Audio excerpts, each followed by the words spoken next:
નશાખોરીના કારણે યુવાજન સહિતનાઓ બરબાદ થઈ રહ્યા છે, ત્યારે પોરબંદરના મહિલા પોલીસ મથક દ્વારા રેલવે સ્ટેશન ખાતે નશાબંધી અંગેની જાગૃતિ માટે કાર્યક્રમ યોજાયો હતો. પોરબંદરના મહિલા પોલીસ સ્ટેશનના પીએસઆઈ કે.એમ. સૈયદ સહિતની ટીમ દ્વારા રેલવે સ્ટેશન ખાતે ઉભેલા લોકો માટે ડ્રગ્સના દૂષણને નાબૂદ કરવા અંગે જાગૃતિ કાર્યક્રમ યોજવામાં આવ્યો હતો.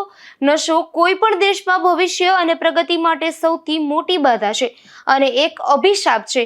આજના સમયમાં વધારે પ્રમાણમાં યુવાન વર્ગ તેની તરફ આકર્ષાઈ રહ્યું છે. નશીલા પદાર્થના ઉપયોગથી માણસને શારીરિક, માનસિક અને સામાજિક રૂપથી નુકસાન થાય છે. તેમજ નશાના કારણે માણસ સારા અને ખરાબ વચ્ચેનો ફરક પણ ભૂલી જાય છે.